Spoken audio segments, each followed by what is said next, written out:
Hello, everybody, and welcome to another episode of Back to the Franchise. You've got to come back with me. Where? Back to the Franchise. We are the movie podcast where we talk about Spider-Man right now, and then when we're done with that, we'll move on to the next one. I'm trying to say what we do on the podcast differently every time, but I'm starting to run out of ideas. I'd like to think that if we have dedicated listeners, they know what we talk about every time, but True, and I would think that they wouldn't just start with this Spider-Man movie in particular either, so there are at least a few Spider-Mans deep. that's true, yeah. But please before we get into the movie, let's introduce ourselves. I'm looking at porn. It's me, Timothy Glenn. I'm not actually. I'm like, ooh, that's a dangerous intro quote. I know, very easy over video call, but yeah. no. I'm like, well, we're on Skype and I can't see what you're doing, so. Oh, is Tim wearing pants? Who knows? Okay, and my co-host, he can summon an army of spiders. It's Tanner Wilcox. Hello. I can't, but nor would I want that power. But aren't you glad I didn't use the porn line on you? Yeah, thank you for that. Anyway, guys, we are knee-deep in our Spider-Man rundown. We are moving into the MCU now. Yeah, we are moving into Spider-Man Homecoming. The release date is July 7th, 2017, directed by John Watts, written by a lot of people, so here we go. Jonathan Goldstein, John Francis Daly, John Watts, Christopher Ford, Chris McKenna, and Eric Summers. Tanner, who's your favorite John or Chris I just mentioned?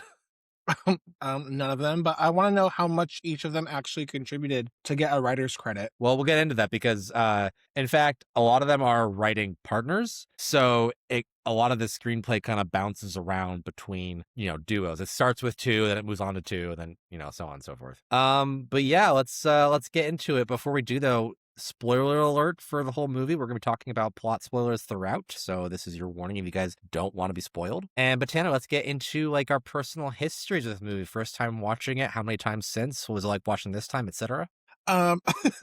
Tanner's chewing on his response, literally. So sorry. Okay. Did I watch this in theaters? Yes. I was super excited for this movie. I was really happy to bring Spider-Man back into the current MCU. I, like everybody, I think was let down by Spider-Man 3. And then when the Garfield ones came around, I kind of just I just didn't really care about them that much. They were fine. I watched them. But this really kind of brought me back into it, especially after having seen Tom Holland's Spider-Man in Civil War, because that's kind of where we got his introduction. Mm-hmm. So I was excited for him to get his own standalone. And I like that this one skipped the origin story. It was kind of nice to just go into something new. I watched this movie just once in theaters. I think I've probably seen it 5 times since. I watched it about a week ago in prep for this. I will say that this was probably my highest rated Holland Spider-Man, and it kind of went down a notch for me on the last rewatch. But now I kind of just found myself a little more bored with it this time. It didn't feel as fresh. I am very similar to you. I saw this in the theater. And I remember being very enthused about where Spider-Man was going now. And, this was it's the first solo movie I'd gotten since I would say Spider-Man 2, actually, that I was just oh, bravo, so happy with, I mean, obviously we'd already gotten Spider-Man Civil War at this point, so we kind of knew what we were getting into. And I don't think I've actually watched all the way through until this rewatch. And I think a little bit of the luster wore off, the freshness. I mean, it's still a very fresh movie. I did knock it down from a 10 out of 10 to a 9 on this rewatch. So I'm not I don't think this is an immaculate movie anymore necessarily, but I mean, it's still a really fun time. I don't really have a lot of negative things to say about it. Yeah, I'd agree. Actually, you know what? Let's talk a little bit about, because we are kind of jumping a little bit ahead. This is, of course, the next Spider-Man movie in theaters since Amazing Spider-Man 2, 3 years before, but we do get Spider-Man appearing, Tom Holland Spider-Man, in Captain America Civil War. Without going too deep into that movie, how did you feel that movie handled introducing this new version of Peter Parker, Spider-Man? How were you excited and so forth, whatnot? Yeah, I went into that movie not knowing that Spider-Man was going to show up. I don't know how tight-lipped that was. As like, I can't remember if that was like, if there was like rumors that he was going to be in it or not. No, I think it was announced. I mean, we'll get a little bit into that in this recap of the history, but it was definitely in the trailer. Okay. Because yeah, I didn't really like remember seeing that. So I kind of just went into that movie and he showed up and I was like, oh, Spider-Man, yeah. So it was cool for me and I was fine. And I didn't leave Civil War thinking like, oh, what a shitty way to bring in Spider-Man. Like, I thought it was rad. Yeah, me too. And I don't feel like I mean, I don't want to get too much into like the minutia of how Civil War works as a movie, but like I didn't feel like it was super disruptive of the movie it was in, like to introduce this. Yeah, like I don't think it pulled from like the central conflict of like the opposite sides to like I didn't feel like it was like, oh, this is a Spider-Man movie now, No. And I guess you could kind of criticize it in the sense that all it's really doing is setting up a future Spider-Man movie. Like this is like, so like the scene with like where Tony recruits Peter and he meets Aunt May is just kind of like a tease for future installments. But I can't argue with the results of how those things were written, how the characters were portrayed, and I didn't feel like it detracted from the movie itself at all. Yeah, same. Yeah, I just want to talk about a little bit about that because obviously we are skipping over a big. I mean, pre-production history on this movie is very much going to be tied with Civil War in terms of how Spider-Man is introduced into the MCU. Because, I mean, when they first inked the deal to bring Spider-Man over, it was kind of like a simultaneous, like, okay, we're going to have a solo movie, but first he's going to show up in something else MCU related. So it was kind of simultaneous. So we'll get a little bit into that as we go. But yeah, let's just jump right into pre-production. So we'll start with 2015, and this is the year after Amazing Spider-Man 2 opened, which we talked about last week, how kind of diminishing returns in terms of box office and critical reception, audience reception, like it was not going well. So Sony was definitely looking for a recharge for their flagship Golden Cow IP. Like, Tanner, like do you remember how like confident you even were that we were ever going to get Spider-Man in an MCU movie without like the rights? No, I thought that was like I thought that ship had sailed. Especially after like they were like teasing like, oh, we're gonna get a Sinister Six movie and then another Amazing Spider-Man 3, and like so many more side projects. Not only had the ship sailed, but I thought for sure it was gonna pull a Titanic and we weren't ever gonna get it back. Yeah. Wait, what? That was just like like the ship had sailed, but then it also struck an iceberg and sank and was toast, and it was a disaster, and we're never gonna see Spider-Man again. Okay, never thought we would compare Spider-Man to Titanic, but I'm not comparing it to the movie. I'm just saying in the generalization, I thought that ship was on a doomed voyage. Okay. I heard your oven go off. You're gonna go get your pizza? Yeah. Okay. I'm gonna have to cut that out now. This is my edit. Oh, you're gonna have to cut that out now. What kind of pizza are you eating, Tanner? Oh, did you burn yourself? Tim, it's a rosemary and garlic chicken pizza. It smells heavenly. Divine. All right, I'm back. This is the first time we're recording when one of us is actively eating. Hopefully this goes well. I'm just gonna take bites in between when you're going on your long rants about the box office. Oh, speaking of box office, so Spider-Man opened up to... Stop it! Okay. Like, so yeah, I mean, if the Amazing Spider-Man 2 didn't do so, like, I won't say terribly, but so much lower than expectations, like this never happens, If Sony is like thriving with Spider-Man on their own at this point, they're not giving away their grasp to Marvel, or at least sharing. Well, then I'm glad it tanked. Again, I wouldn't say tanked, but yes. Okay, well, I'm glad Spider-Man 3 sucked, and I'm glad that Amazing Spider-Man 2 was mediocre. Okay. Yeah. So in 2015, what we never thought would happen finally happened was that Sony and Marvel came together and reached a deal for Spider-Man to appear in the MCU as a whole. And they were canceling the Garfield universe. All those movies were not going forward. And instead, we were going to finally get the merging of probably Marvel's biggest property, if we're being honest, to the biggest franchise of the modern era. So thank goodness. And it feels right. And I'm glad we've never gone back, and probably never will at this point. I thought you were for sure talking about the Cat movies. The Cat movies? you said the cancellation of the Garfield trilogy, and I was like, what the fuck does Bill Murray's Garfield movies have to do with this? Oh. Like, after A Tale of Two Kitties underperformed, I was like, what? Yes, after A Tale of Two Kitties bombed at the box office, despite my patronage as a 12-year-old, Spider-Man was rebooted. Yeah, when the going gets tough, the great ones party. So yeah, they announced in 2015, these two studios, that they're actually going to work together, that we're going to get a solo Spider-Man movie, and that the character is going to appear in a future MCU movie beforehand. That ended up being Civil War. I don't want to get too deep into the weeds of how that came about either, but like that was a very last minute addition, Spider-Man in that movie. Like they were well into, like, I don't want to say production necessarily, because I haven't really looked into it like fully, but like they had a plan in place if Spider-Man could not be in the movie, and fortunately they got it, but like that could have very easily not been what we got. Interesting. Are you going to tell us who they were going to get if it wasn't Spider-Man? No, I mean, they were just going to drop that storyline. Like they were going to drop that subplot of Tony recruiting Peter for the airport battle. And honestly, like if you think about it, it doesn't really change a lot about that movie. If you take out Spider-Man and Iron Man's team is just one person shorter, it doesn't really change a lot. But it adds to, of course, the fun factor. But yeah, so let's transition over back to Homecoming. So this movie, they get John Watts to direct immediately. John Watts had just done an indie movie in 2015 called Cop Car. Have you seen that movie, Tanner? Cop Car? Cop Car.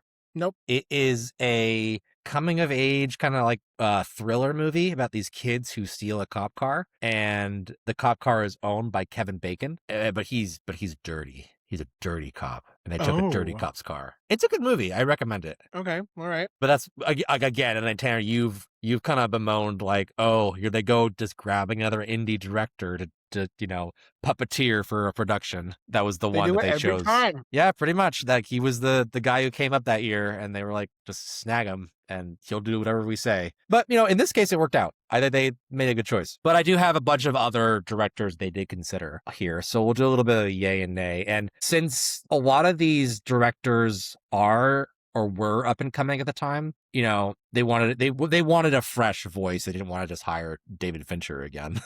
They wanted somebody to put their stamp on it. So I'll mention like what they did previously. So quick yeah or nay, Tanner. John Francis Daly and Jonathan Goldstein, they're a duo of directors who had just done in 2015 the Vacation reboot. Nay. Yeah, I don't really like that movie very much personally. Even though I want to. I did not think it was very good. No, but they actually, they've done better stuff since, like Game Night and Dungeons and Dragons. So, okay. I like them now, but back then I would have been nervous. Okay. Drew Goddard, who was actually hired to do the Sinister Six movie back with the Garfield verse that never got made, but he had previously done The Cabin in the Woods. Yay. Yeah. Jared Hess of Napoleon Dynamite. For a superhero movie, I don't know. I'm gonna say yay. I'd give it a whirl. This just in, Tanner is a huge fan of Jared Hess's A Minecraft movie from last year. Oh no. I grabbed Napoleon Dynamite only because like he did like what Nacho Libre in 06 in between. But I don't like that movie either. I liked it when I was a kid, but nothing else was very like notable. So Jonathan Levine, who was coming off of Warm Bodies. Nay. Oh really? Why not? I don't know, Tim. I'm trying to mix it up. Okay. Oh, well, would it help if I said that before that he did 50-50? Oh, shut up. Plus, I actually really like Warm Bodies. Okay. Okay, yay. Tanner, you don't have to. You could say yay to everybody. You don't have to. Yay. It's a yay. Theodore Melfi, who after gets passed up for this, did Hidden Figures with no, okay. Jason Moore, who directed the first Pitch Perfect. Oh, yay. I know that's a big I like that movie fine. I'm not as big on it as you are, but excuse me? I knew you'd say that. Yeah. I'm not going to ask you to remember any of the names I just said, because I was going to ask, like, which one do you think you'd prefer if you had to? But I would have, maybe if I could choose, I would have taken Jonathan Levine of Warm Bodies at 50-50. Same. That or the Pitch Perfect guy. Yes. Okay, so yeah, going into hiring writers now. So they actually, despite John Francis Daly and Jonathan Goldstein being overlooked to direct, they do get the writing job of this movie out the gate. So they are the ones that start developing it on the page. And and just talk really quickly about their contributions. I think you really do feel their comedic sensibilities. I mean, I did mention they've done Game Night, Dungeons and Dragons. They wrote Horrible Bosses, one of the Cloudy the Chance of Meatballs. Like their movies are pretty funny. Like good humor too. Yeah. Like it's witty. It's witty, it's silly, but it's not just like potty humor. Yeah, I think they're good. Yeah. And so they also, but later on in the production, since I mentioned so many writers, they handed off the screenwriting reins to the writing team of John Watts, the director, and his writing partner Christopher Ford, who both done Cop Car. And then later on, Chris McKenna and Eric Summers, their writing team also. And they actually didn't have a lot of credits before this. They did Igor from 2008. I never saw that though. What's the movie with, is it Talladega Nights, where every time you say John Watts, all I hear is John C. Reilly holding up that taser going, "It's Dr. Watts." Because he's gonna like I think it's on Talladega Nights. I don't remember that part. You'll have to find that sound bit. Okay. All right. There you go, audience. I just put it in there. What do you think? But these guys also have a good track record afterwards, because they did the Lego Batman movie, they did Jumanji: Welcome to the Jungle, they come back for more Spider-Man, so they're also pretty good comedy writers too. And we should talk about a little bit their approach about this movie, because when they were rebooting Spider-Man for the MCU, Tim. they didn't want to. What?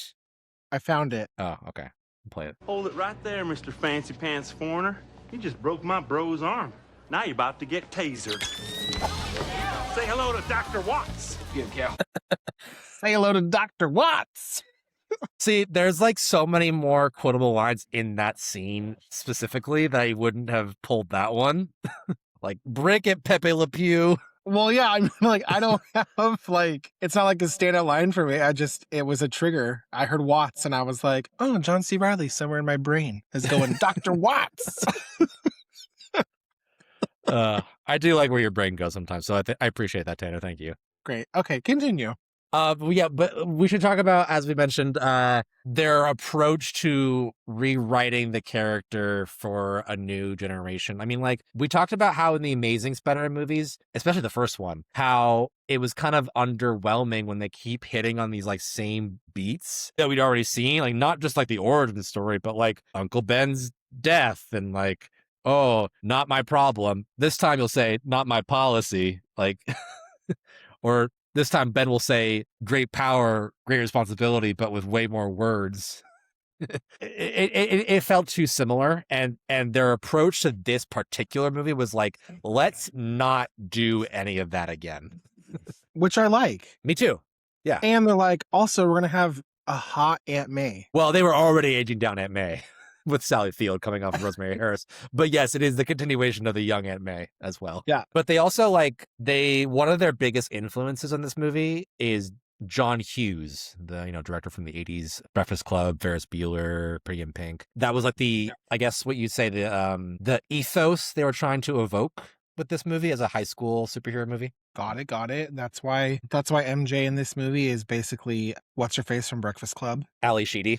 Yeah. That's funny. I never thought about that. She totally is. She's like the weird, emo, dirty kid that's sitting in the back.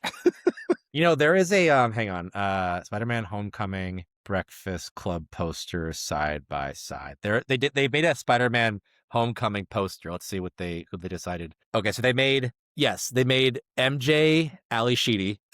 They made Ned not Emilio Estevez, Bender. So Wow. I don't know about that, but they made Flash, Emilio Estevez, the jock, which makes sense. They made Peter, what's his name, Brian, the nerd. Yeah. And they made Liz, Molly her name? Ringwald. Oh my god, yes, thank you, Molly Ringwald. Like they're in the same pose. Like if you know the poster, it's the same layout.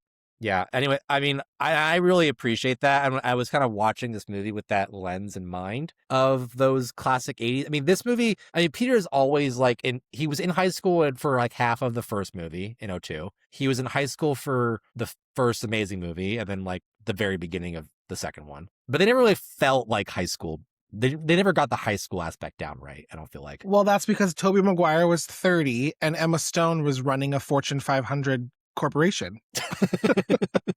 So in both True. iterations, nobody was a high schooler.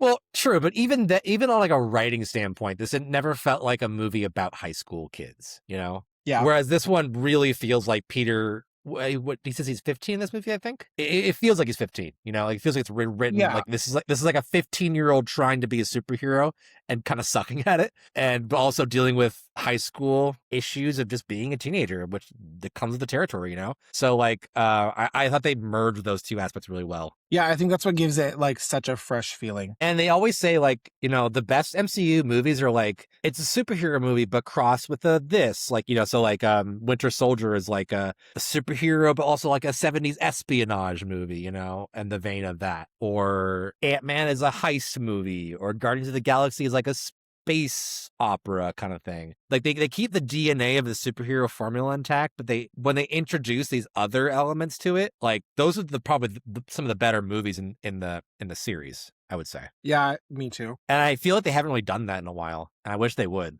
I think that's harder to do though when you have like established characters, you know? That's true. I'm just looking at like the recent ones to refresh my memory. I can't, like, none of them when I look at them do I think like, oh, like I can tell this influence on it. No, not for a while. Anyway. I mean, what are you going to do? Pull up the Marvels and be like, it's a superhero movie, but it's actually just a TV episode. Well, some people would say it is, but yeah, okay. So moving on, let's do casting. And Tanner, the practical side of my brain wrestled with this for like over a week of like, do we talk about Tom Holland as Spider-Man getting cast in this movie? Because technically he was already cast from Captain America Civil War. So if we did Captain America Civil War eventually, we just save it for that one. No, I think that's no. Let's just do it because I came to the same conclusion because like I'm sure like if someone was like listening to all these episodes and were like, you're not gonna do fucking Spider-Man's casting in your Spider-Man rundown. Yeah, so we can't look like fools. No, I know. I'm just trying to acknowledge that like the practical side of my brain is really against this.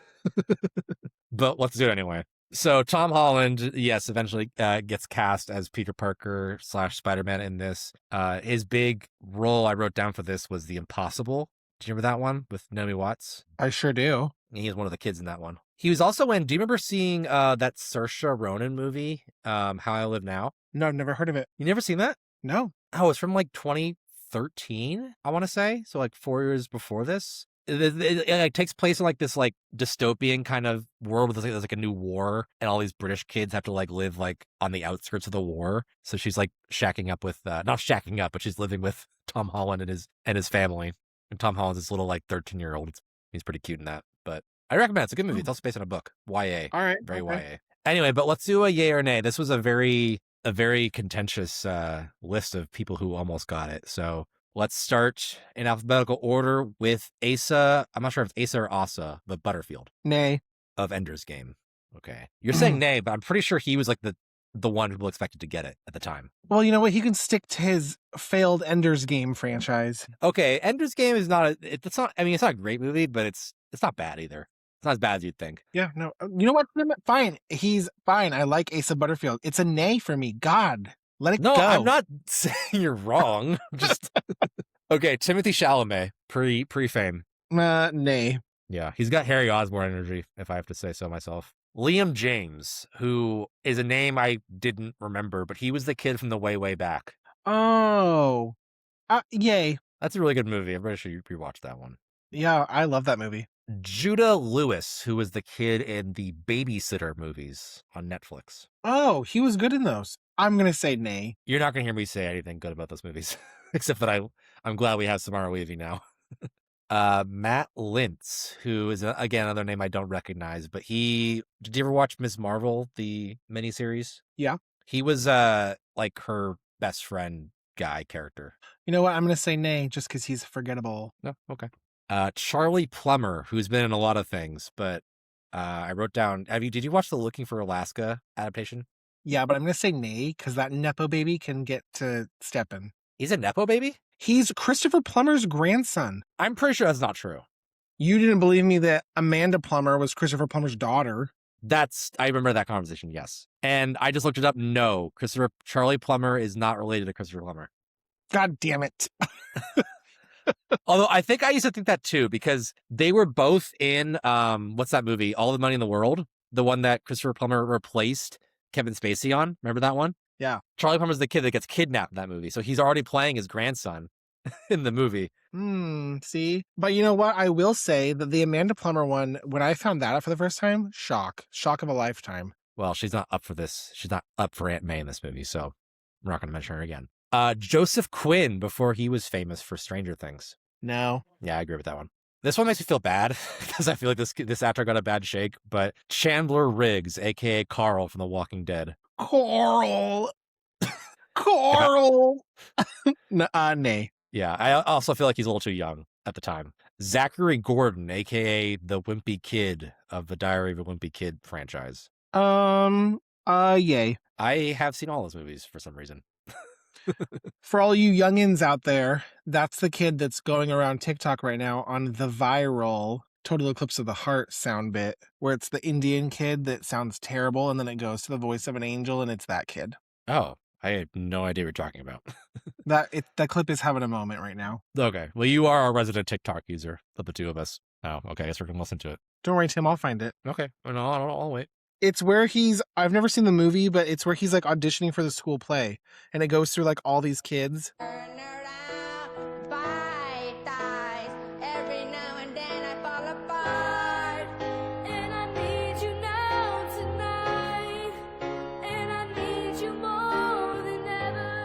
Anyway, he sounds great. That's a lovely, lovely voice. Yeah, because he's like auditioning all these kids, and where is it? I'm looking at his filmography. Is it The Incredible Burt Wonderstone? No, it's from Diary of a Wimpy Kid. Oh, it is? Oh, yeah. Okay. Well, I just forgot that. I don't know which one. I've never seen those movies. Oh. And then there's like a really like annoying little girl who everybody hates, and in the movie you're supposed to think she sounds bad, but watching the clip, I'm like, this girl's actually good. She's given Sharpay Evans energy. Oh. And she 100% should have got that role. Was she not able to see around corners? Probably not. Sharpay is too busy being a star to learn the geography of her high school bathroom. Evaporate, tall person. Okay, Tanner, we got one more name. So let's move. Yeah, go. Nat Wolff of The Fault in Our Stars. That's what you're going to give him credit for? At the time, yeah. Well, what would you give him credit for? He had a whole Naked Brothers band show on Nickelodeon. I never watched that. I hated that show. God, it sucked. So yeah, I'm going to say yay. Creepy hereditary kid. No. See, that's his brother. Oh, then nay. Yeah, it's weird because like for like several years it was Nat Wolff and everything, and then his brother I feel like ate him, and now it's Alex Wolff is in everything because it was like the same time. Like Nat Wolff did like the Death Note movie, which was bad, and then everything after that it was Alex Wolff and everything else. I don't know. There's probably a story there of what he's doing, but okay. So of the actors I mentioned, was there any in particular that stood out to you? Not really. No. I mean, I don't think there's any that I like more than Tom Holland. Oh, me neither. No, not at all. I would say though, if I had to choose of these, actually, no, I'm not going to choose any of them. I don't want to. Me either. Okay, moving on. So Michael Keaton as Adrian Toomes / the Vulture, which is very meta casting since he played Batman and then played Birdman, which is a play on him playing Batman. And now he's playing the Vulture, which is almost the same character as Birdman, like aesthetically. Do we have a yay or nay list for him? Because I also like Michael Keaton in this a lot. I do too, but I have I sort of do, because he actually was their first choice. However, he had to leave the discussions for signing on because he had scheduling conflicts with The Founder, the McDonald's biopic movie, that you hear in the opening of our episodes every week. Oh yeah, where you hear Tim going, franchise. You hear him going, franchise. That's not you. No, that's Michael Keaton. Oh, I thought that you just did that, like as your own like little sound bit. No, that's me. So yeah, the first half is Back to the Future, of course. And the second half is Michael Keaton in that movie. You got to make it a franchise.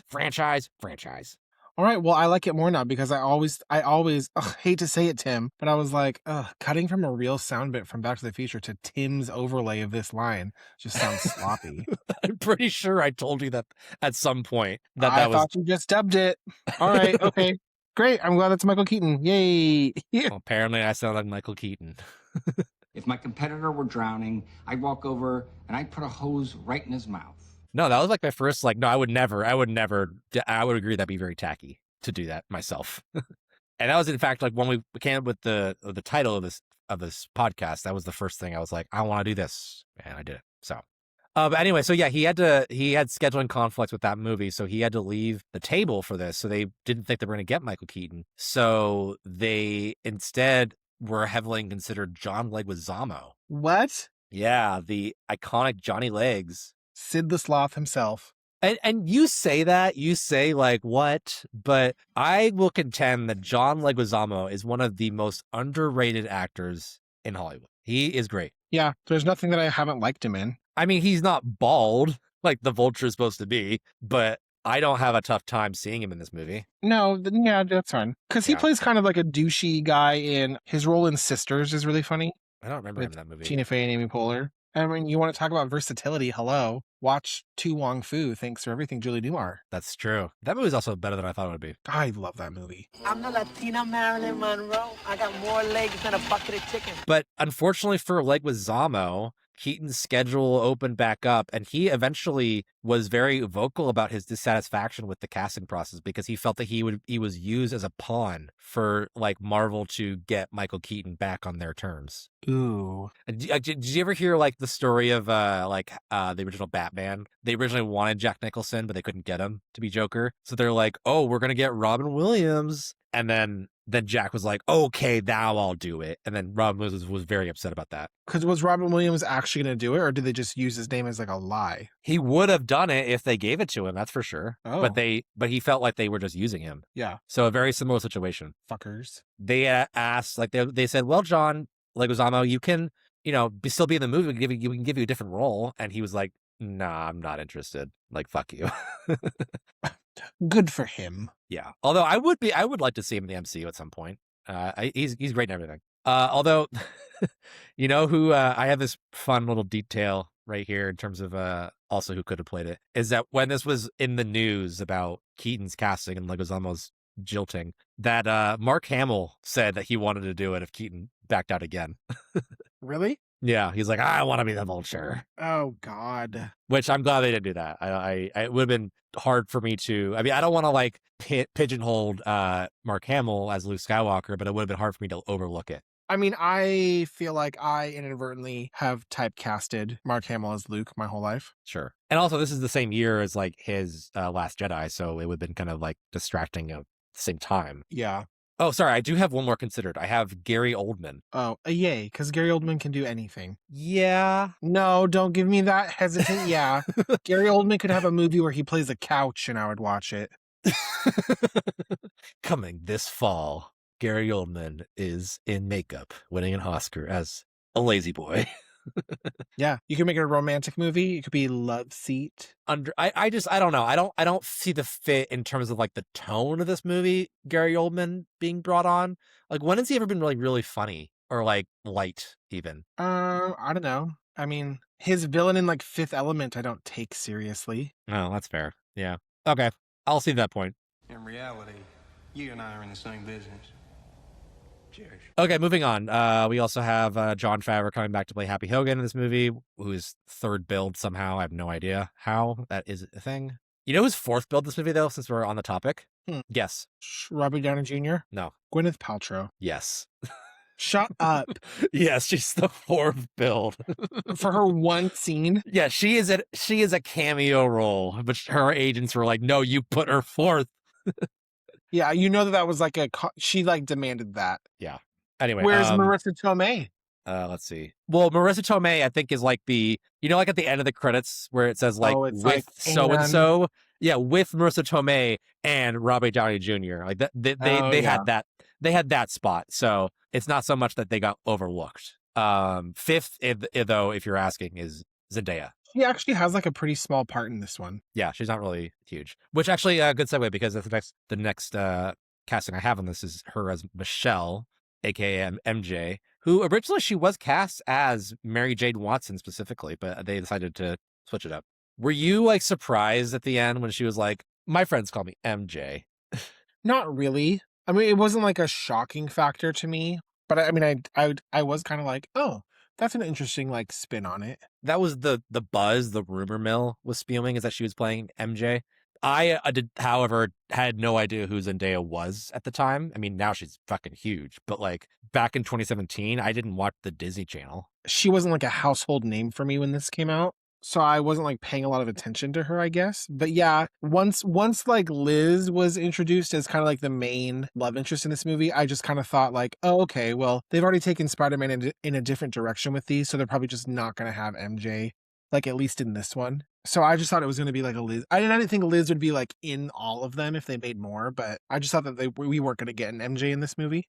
And speaking of Liz, we have Laura Harrier playing her, and I don't know her anything else besides this. I can't think of anything. Yeah, I don't think I know. I like her in this, but I am glad that they did Liz Allen. Or, well, I guess she's not Liz Allen in this, but they took that character and, you know, they didn't just recycle Mary Jane and Gwen again, but they did a new character. Yeah. As a Spider-Man fan, I was like, oh, a Liz Allen movie? Sweet. Even though it was like kind of a fake out because Liz Allen was never going to be the love interest of these. Not the main one anyway. We also have Jacob Batalon playing Ned, who I love in this movie. He's so good. Yeah, he's great. And he was kind of an unknown at the time. Like this was his first movie, I think. Really? Yeah, he has listed on this also on his filmography same year a movie called North Woods, but it doesn't even have a Wikipedia page. Yeah, I'm pretty sure he was just like a random hire. But again, and they took like, I mean, he's playing Ned Leeds technically, but not the Ned Leeds from the comics. Like he's not going to be the Hobgoblin. At least I don't think so. Well, and they kind of tease that like later. Yeah, but it's a joke. It's a joke. Well, yeah. And yeah, we'll talk about all the jokes they make in Spider-Man No Way Home. But yes, it's a very like I would never become a villain for you, Peter. You know, even though I am in every other iteration of the comics. But also considered for this role was Lewis Pullman, the Bill Pullman's son. Oh. Who actually hadn't done much before this. I don't think he was a name yet, but eventually does Thunderbolts last year. He plays Sentry. I was going to say who would eventually show up in the MCU as Sentinel. Sentry. Fuck. Cut that out. No, keeping it. No, cut it. Please. Don't make me look stupid. Yeah, I don't really see it. I mean, like, at least with this version of Ned, like, I think, and I've seen Jacob Batalon in plenty of other stuff besides Spider-Man. That terrible, not Ouija, what was it? Tarot movie. He plays Ned and everything, you know, that's his, like, persona. Yeah. So, if anyone else was playing this character, it'd be totally rewritten. Also, subversive casting, Tony Revolori as Flash Thompson. Yes, Tony Ravioli. And Flash Thompson is not, I mean, he's a bully, but he's not, like, tough in this movie. Yeah, this is the first time that Flash is like not like a jock. No, he's on the academic decathlon team or whatever it's called. Which I'm again like they wanted to change up a lot of things with this movie about like what we've seen before, and I'm so glad because I don't need Flash Thompson to be a hulking muscle kind of character. I mean, he still works as a bully, you know. Yeah, he's so mean to him. Speaking of underrated actors, I will go to bat every day for Bokeem Woodbine, who plays Herman Schultz, aka the second Shocker in this movie. I think he's great. Tanner's going through his memory banks. The black guy? Black guy, tooth gap right here. Oh, yes. He's a really good character actor, and I feel like he should be in more things. But he was in did you ever see Devil, that M. Night Shyamalan written elevator movie? I was gonna say where they're stuck in the elevator. Yeah, he was one of the guys in that one. Oh yeah. That's the first thing I think I saw him in. And I'm actually speaking of him, I'm rewatching, or not rewatching, I'm watching it for the first time ever, The Sopranos, and he shows up in the first season way back when. Really? Yeah. Marissa Tomei as May Parker. Again, like her filmography kind of speaks for itself. I love her in this role though. Like, and I know like May is like significantly younger than any other May before, but it works for me. And honestly, like she is realistically the age you think an aunt would be. Like Rosemary Harris playing Peter's aunt in the first Spider movie, like she's at least like 50 years older than him, you know? Yeah. When have you ever had an aunt that was 50 years older than you? A great aunt, maybe. Yeah, that's true. So Yeah, I never thought about that. Because I wonder if he is, because it's also, like, in both, well, we don't see Tobey Maguire's parents, but, like, Andrew Garfield's parents are, like, a generation younger than Aunt May and Uncle Ben in that, too. So it's like, are they one of his parents' aunts and uncle? So it really is, like, a great aunt. He's just like, oh, Aunt May.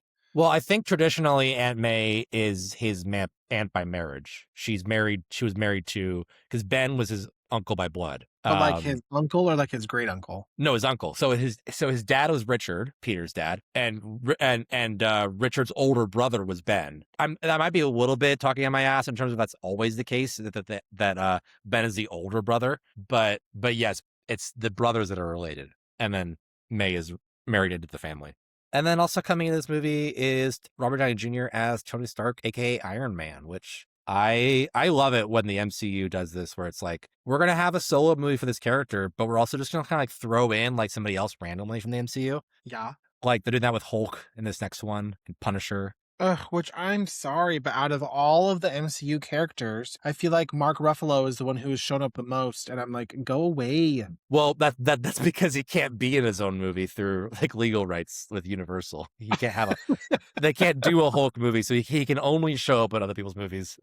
Oh. Anyway, supporting cast, we got Donald Glover as Aaron Davis, who in the comics is known as the Prowler.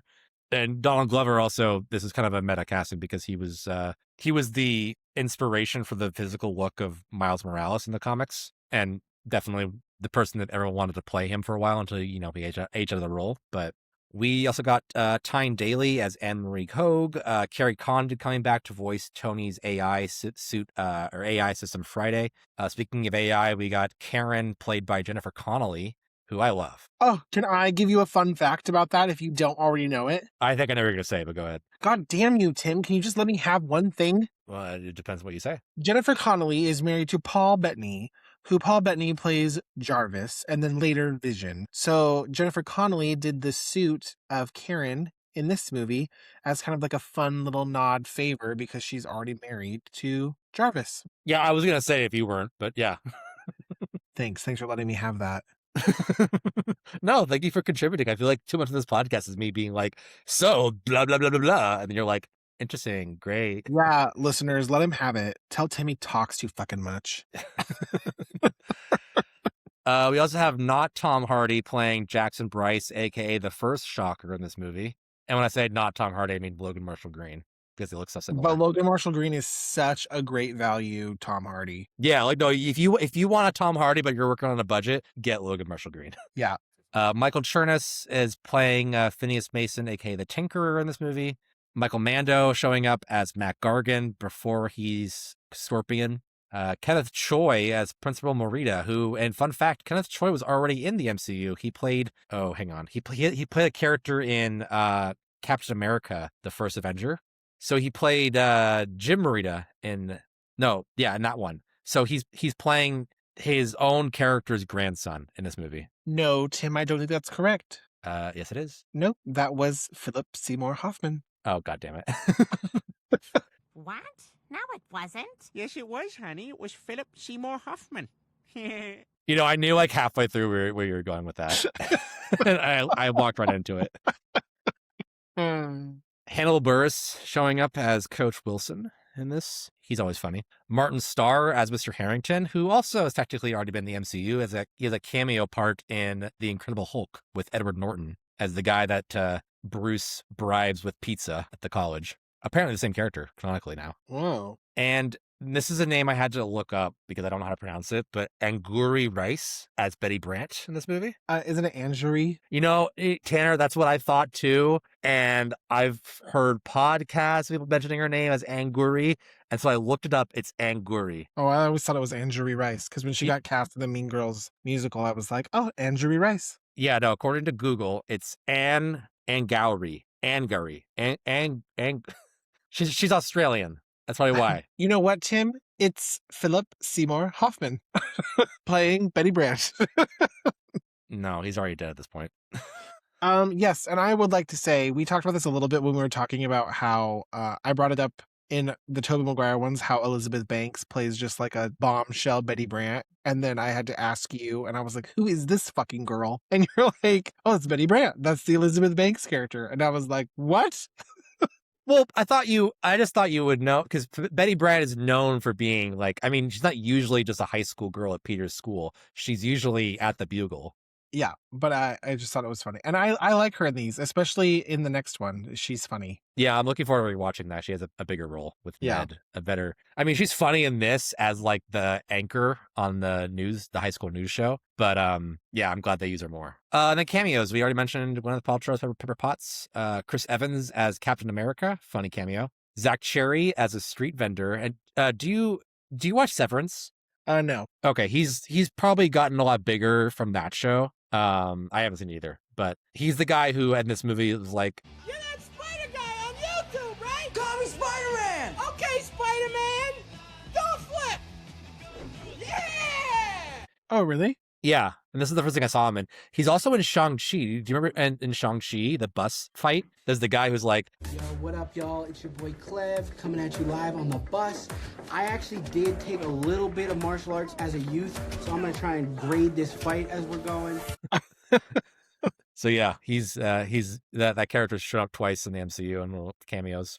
And then Stan Lee as just a guy yelling outside of his apartment window, obligatory. One of the better cameos for him, I would say so. From Stan Lee? Yeah, like where Peter like tries to keep the guy from hijacking his car from boosting the car. Like the guy's like trying to get into the car with like a I don't know Oh yeah, a crowbar, but the guy's like, it's my car, I'm locked out, and they like he's like, it's my car, idiot.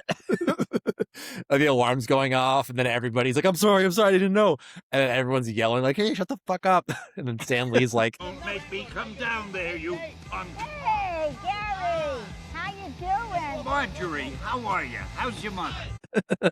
Yeah, I forgot about that. yeah.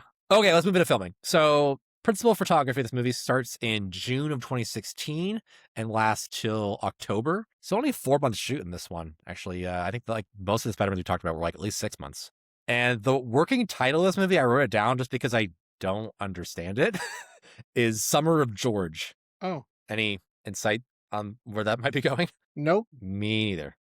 Interesting. Anyway, because this movie was filmed when it was, and the MCU or Marvel in general set up base in Georgia, Atlanta. It films mostly in Atlanta. The high school, Liz's house, the hotel, Stark HQ. Basically anything that doesn't like scream New York City or Washington, DC is Atlanta. So, which I don't mind. I mean, I've been to both those places once in my life when I was a kid, and I couldn't tell you the difference. Okay. Minus like iconography, but nice flex on your world traveling. Okay, whatever. My uncle was a park ranger in Georgia, and there were gators outside of his house. Oh. That's what I remember. But it was also filmed in New York City, so Queens again was subbed in for Peter's neighborhood, and they also filmed in Staten Island for the ferry sequence. And again, they really, like, when they were, not just when they were scouting for filming for this movie, when they were writing it, they really tried to avoid, like, similar places they filmed before. The last few movies did, like, a lot of bridge stuff, for instance. You know, like, Green Goblin fight in the bridge, Lizard fight in the bridge. So, no bridge stuff in this one, no, like, Times Square, no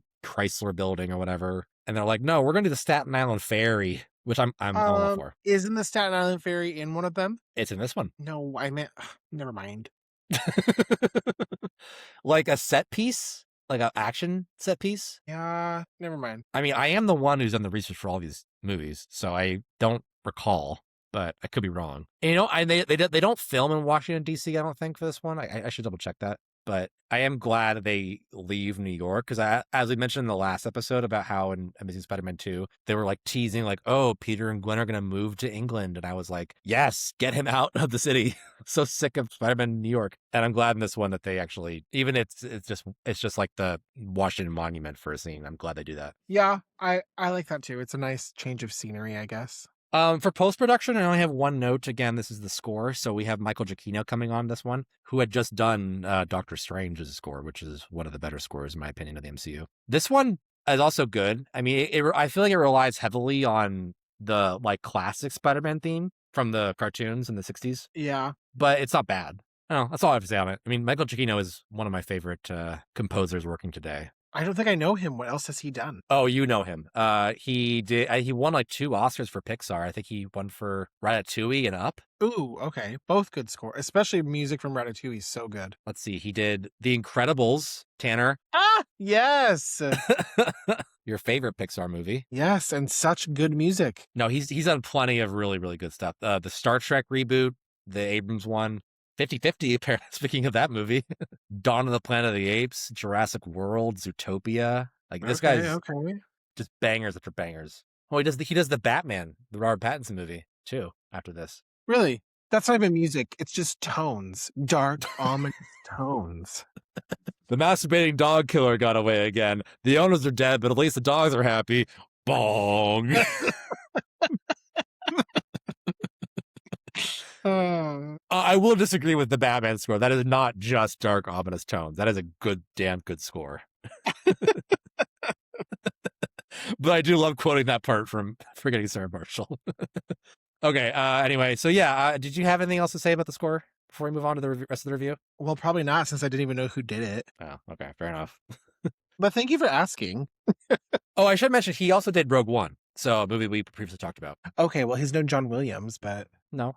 Okay. So let's dive into the review. So anything else that you wanted to mention about this movie? General thoughts, whatnot? No, I just love this movie. Mm-hmm. I love that it feels fresh. I like that they kept the whole thing in high school. I like that it didn't give us kind of like the same reiterations of characters we've seen before. I just think it's a fun movie. I think it's a good like tie-in. I think it's a great way to bring him into the overall arc of the MCU, and I have no complaints about it. I don't know why it went down this time I watched it. I think maybe just the freshness has worn off a little bit, so it was kind of like seemed a little slow in parts. I think most of the action scenes are great. I think the jokes are funny. I love the Staten Island ferry scene. I love the DC fight. Yeah.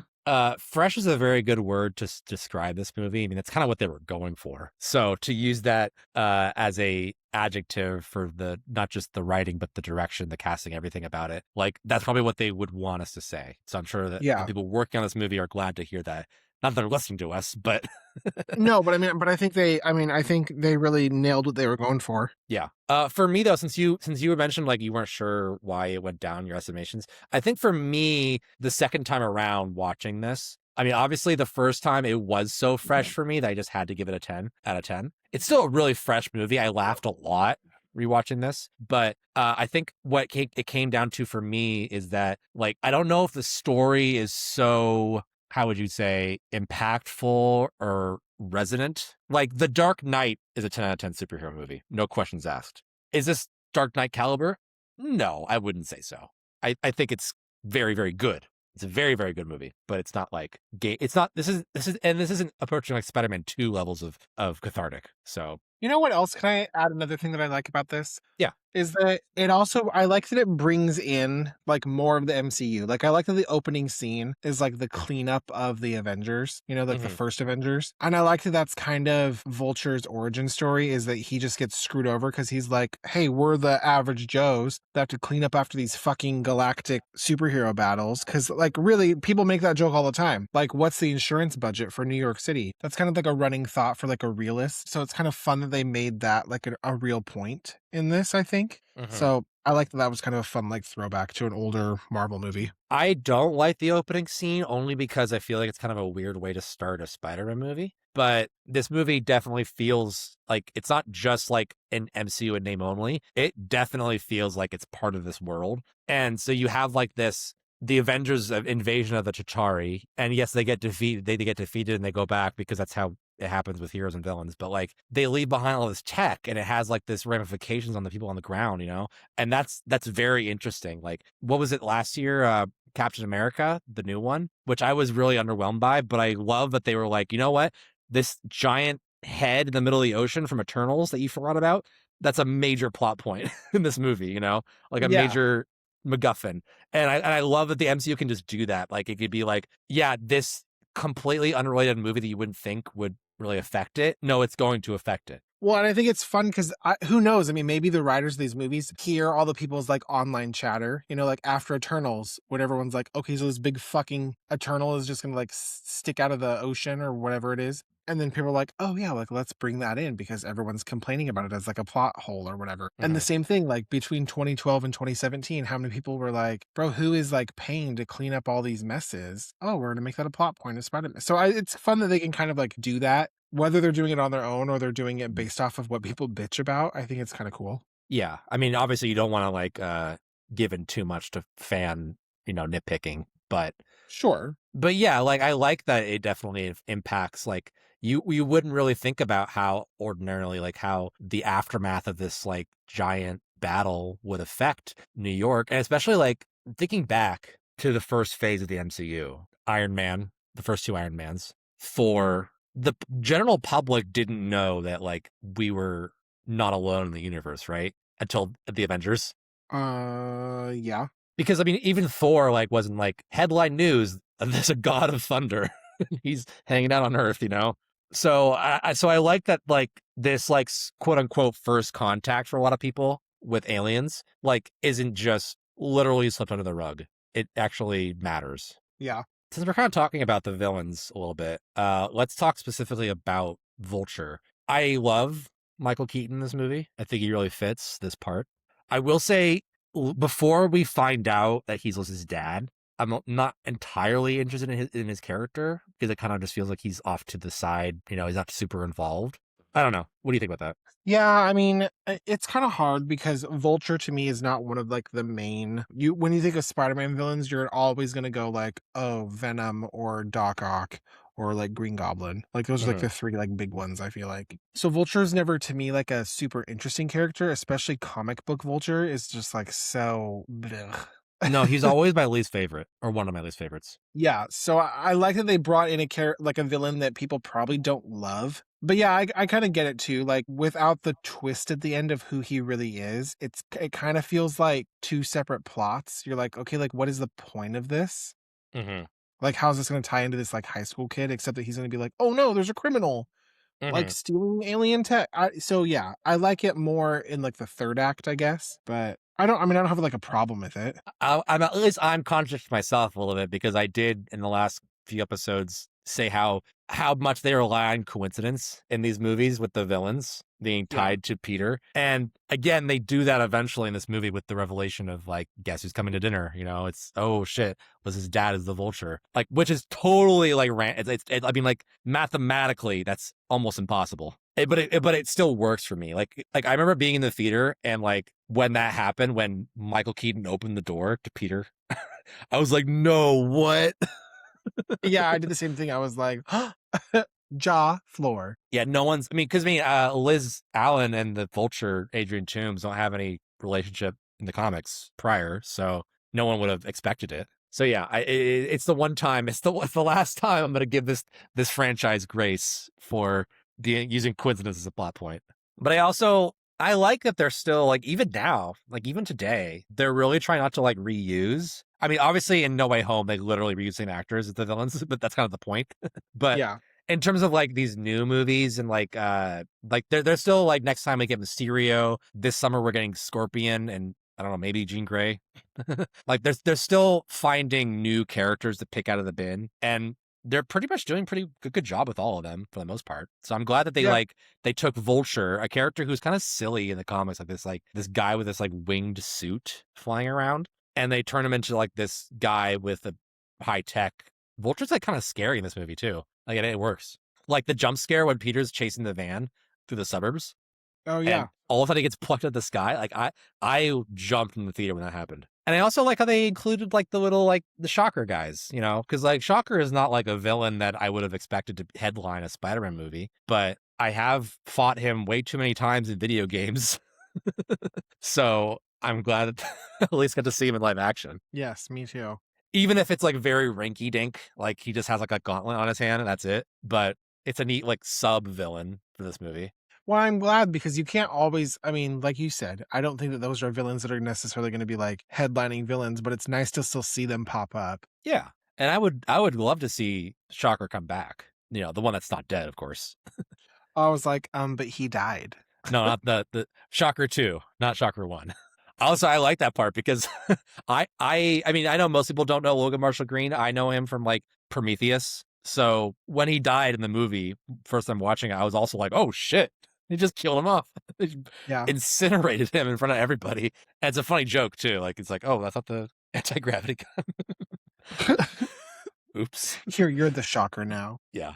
And to speak on the humor, like, I also love like all the beats in this movie. Like the part where Spider-Man like has to run through a golf course because he can't swing at anything.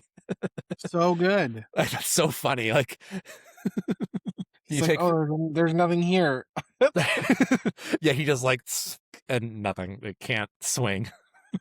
Because I mean, like, having played a video game, do you ever get to a part in the video game where you're like, there's nothing, I can't swing here? Yeah, Central Park, it sucks. Yeah. And even then you have trees, but still, it's not like you're still pretty low to the ground. Yeah, but you always have to like hit the ground and then jump and swing again. It's stupid. Yeah. So the humor in this movie for me, like, it really hits throughout the whole thing. Although I will say, and I love the part where I love how Ned finds out that Peter's Spider-Man like so early.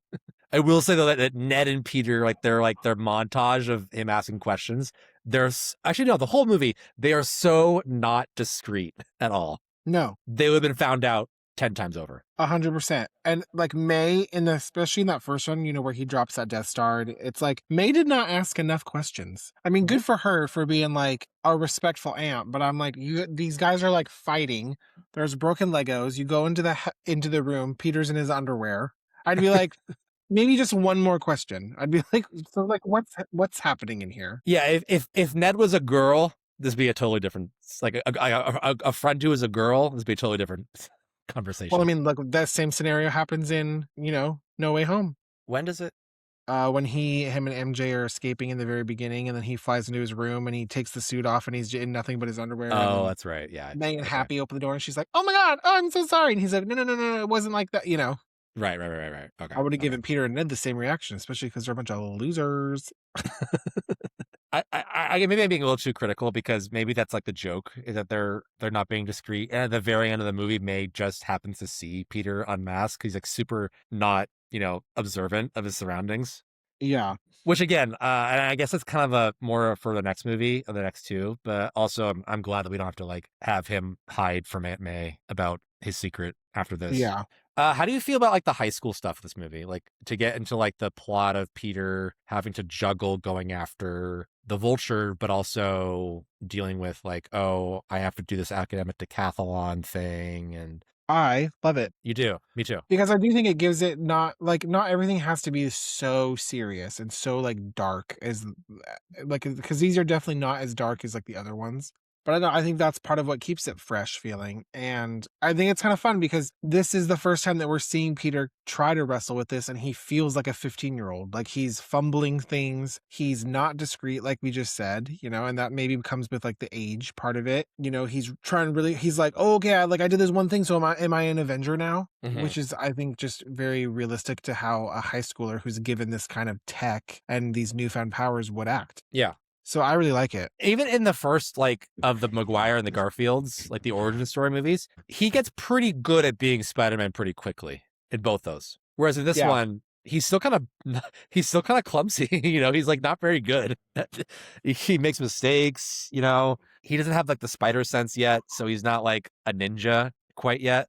He's figuring out his suit, the tech. So I really like that part of the movie. I like that the stakes are low, but also that our protagonist is not like overpowered or like and I like that he's like Peter is smart in this, but he's not like so because I hate when someone gets like new tech or a new gadget or a new suit and they just know how to use it. So I love like when he's trying to do the stakeout and Karen's like, do you want me to set it to instant kill? And he's like, no instant kill, no. And then he gets like knocked out and he's stuck in a warehouse for like 10 hours. Yeah, I also like to go back to the high school stuff. Like it adds a new dynamic to the proceedings. Like it's not just like the stakes are high, but not because of like world ending stuff. It's like high school high, and the stakes work in that way because I care about these characters and I care about Peter and his crush on Liz, and Ned trying to be the guy in the chair. All that works for me. So when Peter's having these struggles, I actually relate to it. Yeah. But let's talk a little bit about the big picture stuff. So we can't really gloss over Robert Downey Jr. as Iron Man in this movie. How do you feel Iron Man was incorporated into Spider-Man's story and Tony specifically too? I mean, I think it makes the most sense. Like, I think it's an easy way to kind of get Peter this like tech and this suit and stuff. I think it's kind of nice that Tony and Peter are like similar characters. I mean, Tony's more like arrogant, but he sees a lot of himself in Peter, I think, and that's kind of the point of this. And I think it's a really good way to like soft launch Spider-Man into the MCU because everybody loves Tony. So like if you bring him in this and Tony loves this character, if you're a fan, you're automatically going to be like, well, I love this character too. Right. Which, I mean, I think Spider-Man's relatively a pretty favorable superhero anyway. Like, lots of people like him. I don't know a lot of people that are like, oh, I hate Spider-Man. But I think it's a good way to kind of ensure the success of bringing him in. And you're going to get a lot of people. I think maybe if they were kind of taking a chance on like, hey, this movie has to do good or we're going to not be able to do this Spider-Man thing, like using Robert Downey Jr. as someone who's in this movie, you're going to get a lot of fans anyway. Because you're going to be like, oh, it's like a Spider-Man, Iron Man team up. And even though that's not really what it is, because I feel like in the promos for this movie, it was heavily implied this was going to be like a Spider-Man, Iron Man movie. Yeah. Yeah, there's shots that did not make the movie of them like flying together. People were really upset. I mean, you get like the fairy sequence for a little bit for the Iron Man stuff, but yeah. But it makes sense for the story too. Like to have like if you're gonna have Peter be this really young superhero in a world where superheroes are already a thing, to have like this mentor figure, like this larger than life, like the superhero of this world, Iron Man, like be the guy who's like looking down on him, like, oh, you got to be better. Like you're a teenager, but you have to, you have a lot of responsibility, young man, kind of person. And that even though like that's not like necessarily Tony's vibe otherwise, but it works for this movie really well, I feel like.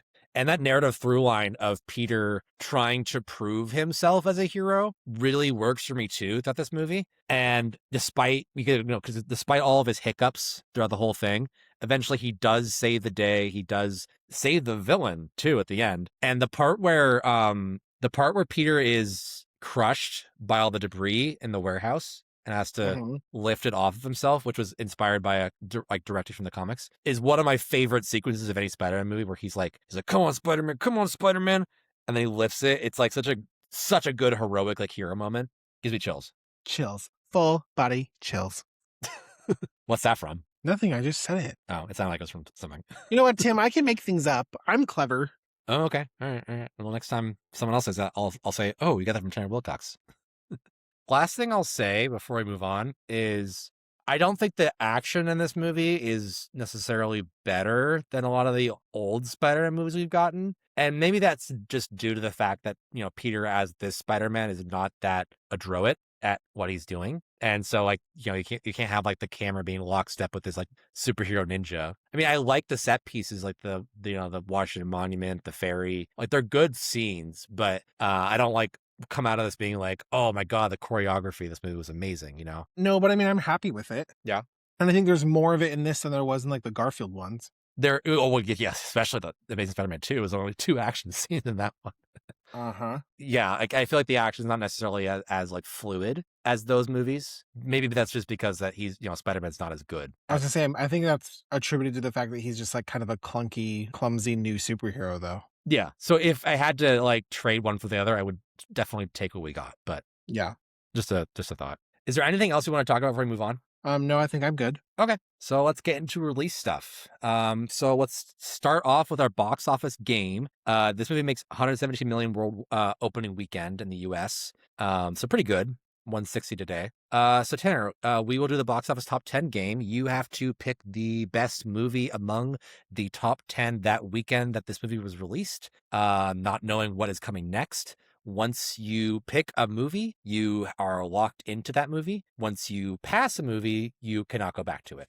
Okay, so we will start with this movie, opening number 1, Spider-Man Homecoming. Are you taking it or are you going to hold out? Oh, and just so you know, release date, just a reminder, July 7th, 2017. So if you can think of movies that were around that time.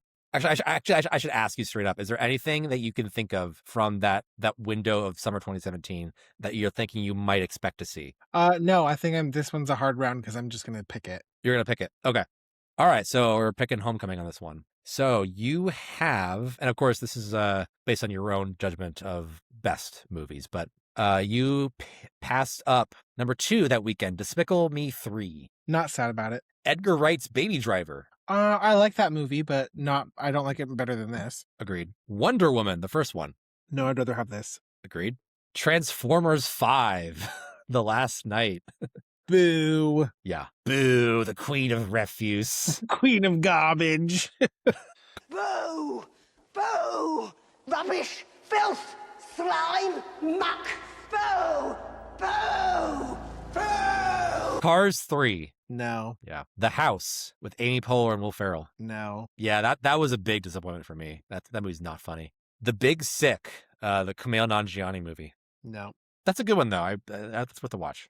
47 Meters Down, the obligatory summer shark movie that year.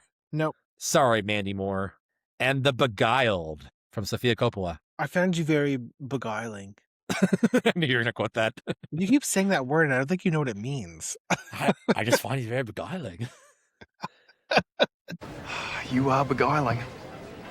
Did you just learn that word? Because you tend to say it a lot. For those of you who don't know, we're referencing Liam Hemsworth in the movie Isn't It Romantic with Rebel Wilson, which is the only really funny part of that movie is the recurring, like, I don't think you know what that word means.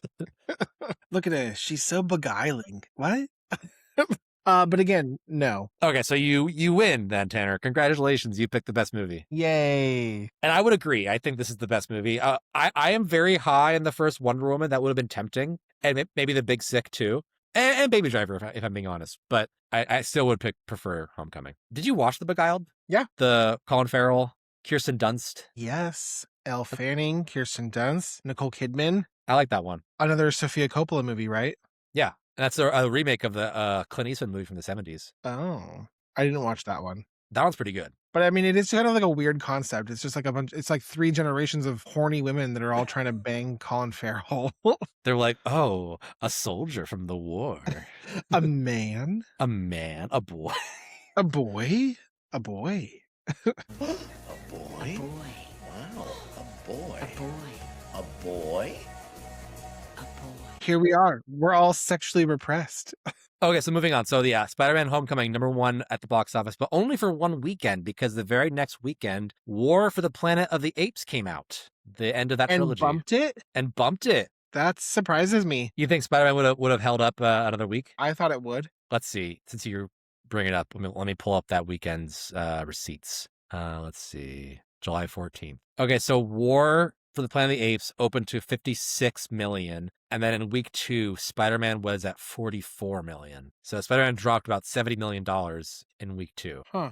And honestly, that's my favorite Planet of the Apes movie. I would pick that over Homecoming. I love Planet of the Apes. Is that the second one? No, it's the third one, the last one with Andy Serkis. It's the Great Escape movie with Woody Harrelson. Yes. Not the one with Kerry Russell. No, not Dawn. Okay. That one we saw together. And I love Dawn too, but I like War more. Did you like the last one? It was okay. I liked it a lot, actually. Really? Yeah. Okay. I haven't rewatched it. I've been wanting to rewatch it. I didn't like how that ended, though. I liked most of it, but not the ending. But anyway, but you know what Spider-Man did beat this weekend, the opening of? The opening of Wish Upon, starring Joey King. Terrible movie. I wish anything would be any Joey King movie. Oh, wow. Harsh, Tan. I am harsh. I don't like Joey King. It's like she's like a Jared Leto for me. Like I see her in a trailer and I'm like, oh. Which is too bad because when she got announced for Practical Magic 2, she popped up in the trailer and I literally went, oh, it's going to be bad. Well, the first movie's bad. Shut up. You're the only person in the world who thinks that. Oh, no, I'm not.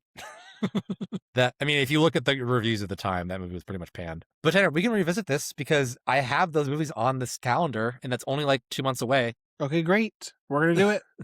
Probably, but no, we're doing it. Okay. Anyway, so let's do the Barbenheimer game. So this movie opened alongside, and there was no wide release this weekend besides Homecoming because, why compete, I guess. But it was open to the release with the limited release opening of A Ghost Story, which is a Casey Affleck, Rooney Mara, like kind of cerebral paranormal drama. Really good. I recommend it. So is this going to be Spider Ghost? No, actually, because I've been giving you so many spider titles lately, I decided to change it up because now we have of course, now we have an actual different word in the title because it's not just Spider-Man 2, 3, 4. So your title is Ghost Coming. Oh, I don't like that. You know, like Ghost Coming? Besides the obviously like dirty thing that pops into my mind, I'm gonna just say, okay, all right, here we go. It's a homecoming for ghosts. Obviously, it's a high school full of ghosts, and they are planning their homecoming dance, their ghost coming, and their high school has been abandoned for decades, and so they host this ghost dance there. And then the high school is now becoming renovated. It's getting refurbished. And they're like, oh, we can't have our ghosts coming here because now they're going to turn our high school that's abandoned into a shopping mall. Yep. Okay. Because those are so popular now. So they're trying to scare away the developers who are renovating the high school so they can keep their ghosts coming because they're a bunch of dead teens and that's all they have to live for. Or not, because they're dead. It's giving Disney Channel original movie. I was gonna say it's giving like Beetlejuice meets Hey Arnold. Meets Hey Arnold the movie. Yeah. Oh my gosh, I forgot that there was a first Hey Arnold movie. Well, it was the only theatrical release Hey Arnold movie, but yes. Yeah, but like the new one, like okay, so Tanner tangent. Okay. Can we talk about the Hey Arnold movie that came out like 2 years ago? Which weird because Hey Arnold hasn't been around forever. It was actually, I think, 2017. But they're like, hey everybody, here's a movie to give you guys the answer of what happened to Arnold's parents because we teased it 20 years ago and never did anything about it. Yeah, I watched it as a grown man and I liked it. I bought it and I still have yet to watch it, so I don't know what happens. Oh, you gotta watch it. Oh my God, Tanner. Tim, it's on the shelf. Oh, you gotta watch it. You gotta, as someone who grew up with Hey Arnold, like you gotta watch it. Well, and Hey Arnold was like one of my favorite Nickelodeon shows. It was Hey Arnold and Rugrats. Oh, it was one of the best like written shows on TV at the time. Yeah. Like cartoon wise. Like that was great television. I would never disparage a Hey Arnold tangent, Tanner. Great. Good to know. Good to know. But yeah, I just thought of that because in the first movie, the plot was like, oh, they're going to tear down the neighborhood and put up a shopping mall. Which again, you're right, wouldn't work today. But I felt like that was, whenever they're trying to tear down something that was precious, it was always like corporate America coming in. Which now it's like, we're going to tear down the shopping mall to build housing because there's not enough. We keep making more peoples for some reason. But I know I like your Ghost Coming. I know you weren't enthused by it at first, but I like your pitch. Oh, thanks. You said it was a Disney Channel movie, so is It doesn't have to be. I'd like it for it to not be. But you said the vibe of it, like. But that's after I was like, yeah, this feels very like decom. Like, would you put it like in the realm of like Freaky Friday, for instance, or like Haunted Mansion? Yeah, or like Halloween Town. Kinda. Okay. Is there any like names you're thinking of putting in this movie? Well, it depends on when it was made. Well, I don't know. You're running the show. I don't know. I mean, who's my lead ghost girl? It's gonna be like fucking McKenna Grace or somebody. She would. God, yeah, she's in everything. She is. She is in literally everything. In fact, she's in this podcast. You can't really hear her, but she's there. Hi, McKenna. I'm sorry about you in Scream 7. Oh, I know. Had we gotten the original script, that would have been so killer, literally. Yeah. Okay, let's not go down to the Scream rabbit hole. Because that never ends. But back to box office. So domestically, this movie makes $334.2 million, which is a little low, but it's definitely higher than the last couple Garfields.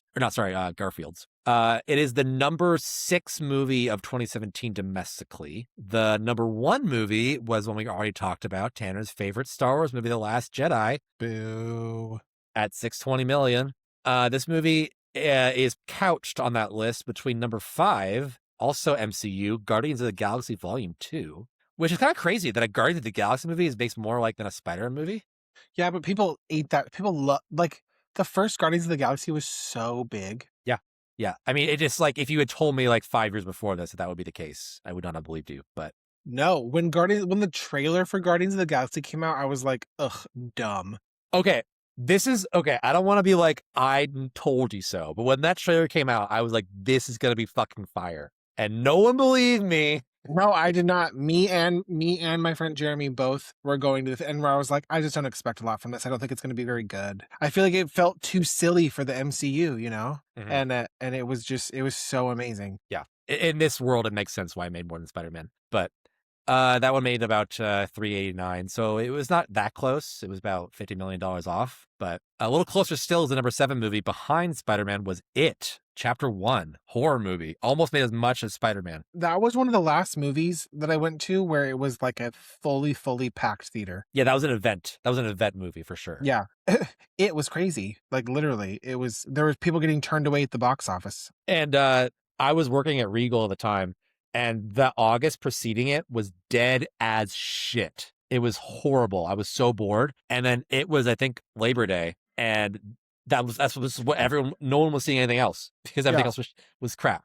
But yeah, crazy to think that also almost outgrows Spider-Man. Worldwide, Homecoming makes $80 million, which today would be $1.2 billion. So this is the last Spider-Man basically that doesn't hit $1 billion. After this, it's all billion. Worldwide, this movie is also number 6 for 2017. Again, number 1 is still The Last Jedi, 1.3 billion. The movies surrounding Homecoming, though, at number 5, outgrossing Homecoming around the world. Also a buzzy movie, Jumanji: Welcome to the Jungle. Also loved. Yeah, that was a big surprise. That was one where I was, along with everybody else, I was like, oh my God, no, we're getting a Jumanji with The Rock and Kevin Hart and Jack Black. Please, God, no. And it was great. Yeah, and honestly, I would have given Jack Black an Oscar for that movie.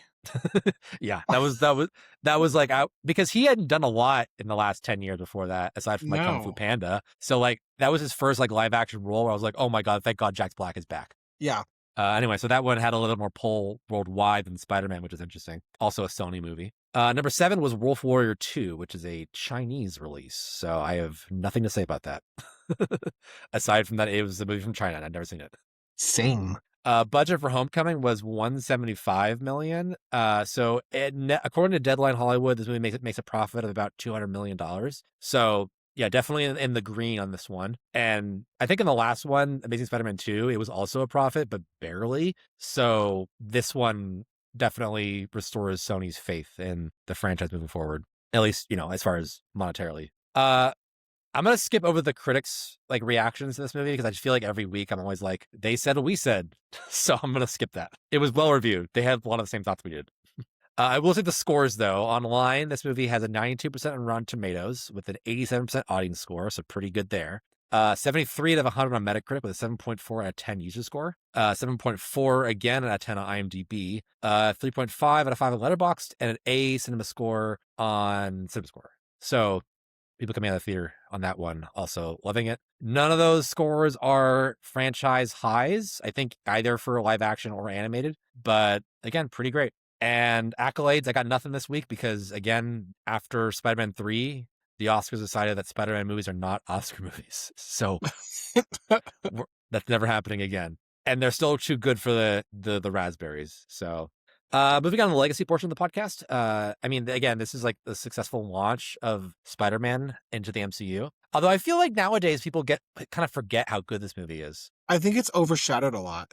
Yeah, especially like after No Way Home, which of course is one of the biggest movies of the century, like in terms of like butts and seats for sure. But I don't know. I wish this movie got more love, is what I'm saying, because this movie is really, really good. Me too. And I know it's hard. It's hard enough to stand out in the MCU as it is. Like there's still better movies in the MCU in general, but I feel like this movie is definitely one of like the top 5 MCU movies or close to. Same for me. Oh, cute. Oh my gosh. Careers wise, I mean, this was kind of in the Michael Keaton like renaissance anyway, so I don't know if it like improves his career, although he does come back to play Vulture, kinda. You know what I'm talking about, right, Morbius? Yeah. Yeah. Unfortunately for him. I'm not sure how I got here. Has to do with Spider-Man, I think. Yeah, so I wrote down like some names, but I don't think any of them like really affects their careers. Donald Glover like was already big in music at the time, and he would do more stuff acting wise too after this. Joaquin Woodbine, Robert Downey Jr., actors who leave the Spider-Man franchise. Although I am kind of surprised that the girl who plays Liz, Laura Harrier, doesn't like break out after this, because she's really good in this. Maybe it's her dead eyes. Aw. I do think she's a little expressionless. Yeah, I guess I could see that. But I don't dislike her. I think she's good. And then I think that this also, did you already, like, I would say that this movie, like, kind of catapults Tom Holland and Zendaya. Yes, but I was gonna save that for like later movies because they come back. I'm just doing the cast that leaves the franchise. All right, Tim, I'll just fuck myself and shut up. So bored. Well, we're not going to be bored for much longer because we're moving into pop culture shoutouts. Oh, yay. Okay. Tim, I have kind of like a lot, and I'll keep them quick because I've finished up some things. Yeah, it's been like over a week since we recorded it. So yes, I finished the newest season of Virgin River. I was way behind. Love that show. It's my favorite little soap opera. I'm not familiar. I also watched Voicemails for Isabel on Netflix with Zoe Dutch. Oh, I love Zoe Dutch. Yeah, I have never ever put a lot of faith in like a Netflix rom-com. Like there's some that are just like, yeah, like it was okay. It's fine to pass the time. This movie I wish was like a theatrical release. I thought it was so good. I thought it was so beautiful. I thought it did such a good job at conveying like grief, especially if you're a sibling or someone who's lost a sibling, but not too heavy. You know, the beginning makes you kind of teary, the end kind of makes you teary, but it's a very like happy, healing movie, and I fucking loved it. That's the one where she like leaves voicemails for her dead, like, was it sister? Yes. But then like somebody else has that phone number now, so but then like her phone number gets reassigned to this boy, so he starts like listening to the voicemails and ends up kind of like falling in love. He's just like really intrigued by her, so he's like, oh, I'm gonna like meet this girl because she's talking about this park bench she likes to sit on. So he classic kind of rom-com setup. Yes, and it's very tropey. Like he gets in too deep. He listens to the voicemails too long. You know, she finds out about it. She's like, oh, how could you use me? You know, so it's same stuff we've seen 100 times, but it's so good. You know, you should put more faith though into Zoe Deutsch Netflix originals because she like originated it with Set It Up with Glenn Powell. Yes, and that's also very good. Yeah. Yeah. I had another one, but I don't remember what it was. Okay. Well, I could go now, and then if you remember it, you can do after mine. Sure. So today I saw Supergirl, on opening day, and this was one of my most anticipated movies of the year, actually. Not because I'm like a big like DC guy or anything like that, but I just thought that the trailer looked really, really good, and I just was really, really interested in seeing it. I don't think it was a knockout. I liked it. I think I straight liked it down the middle. I'm glad you didn't gay like it. No, no, I definitely straight liked it because Millie Alcott is a cute lady, and I would kiss her face. Oh, all right. That was kind of gross. How you said? What? I said first base. How is that gross? Oh, you said kiss her face. No, I know, but that's first base. Oh yeah, she's a cute lady. Okay, Grandpa. Okay, she's not that much younger than me. Anyway, but yeah, she was great in it. Like, I think the casting for her as Supergirl was like perfect, and not somebody who knows Supergirl like in and out, but like aesthetically, like she's really fits that character. I thought it was different enough from Superman, the one from last year, that it was interesting. I mean, I think the story was kind of weak. The theme of like, oh, you can't get revenge because that won't heal you was like, I've seen that in like 50 movies before this, if not more. But like the characters were endearing, you know, and the action was good. It's very, I mean, it's James Gunn produced, so it's very Guardians of the Galaxy coded still. But that doesn't, but that like formula hasn't like aged on me yet. So it was still a fun ride. Jason Momoa playing Lobo was perfect, like advertised, even though underutilized in this movie, but still good. Yeah, I mean, it was a fun ride. I'm kind of like bracing myself for all of the sexists out there to hate it, but yeah, I would watch more of this DC universe. And does it tie in to like Superman and like build on that universe? Yeah, so David Cornsweet appears in a few scenes, mostly through video call, but it doesn't take place on Earth for almost all of it. So it's mostly a space movie. It's definitely an introduction for her into the universe and going forward what that's going to look like. And I'm optimistic for more movies of the DCU. Okay, very good. Did you think of your other shout out? No. Oh, you can't think of like, was it a movie? Was it a show? I don't know. Video game, maybe? No. Okay. Well, if you think of it, we can maybe save it for next week. But thank you guys. That's going to do it for this episode on Homecoming. Next week, look forward to our episode on Far From Home, which, again, I feel like is a movie that's underrated.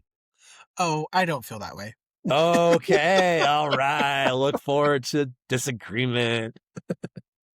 We have episodes every Tuesday wherever you guys get your podcasts. If you guys want to get in contact with us, we have an email address, questions@backtothefranchise.com, where you guys can ask us questions that we will answer on the show if we ever get a following big enough to get people to ask us questions, but we will do it if we do. If you guys want to get in contact with us as well on our socials, I am on Letterboxd at TGMacBand, very active there, TGMACMAN. I'm on Instagram, Tanwell10. And if you guys can help us out, get us a bigger following, please rate and review us, share us, post about us, tell your friends about us. It really helps us. We are just two guys. We need all the help we can get.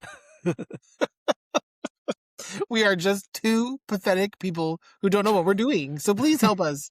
We've learned a few things, but yes, thank you guys. We appreciate all the support you guys can give us. But yes, thank you guys so much for listening to this episode. We're winding down on our Spider-Man recap. So yeah, look forward to Far From Home next week. But until then, bye-bye. I was waiting for you. I was like, until then. I'm like, until then what? Say goodbye. I was waiting for you. I thought maybe you would pick up on that and you would hang up. You're making this is so awkward now. Okay, bye. Okay, bye.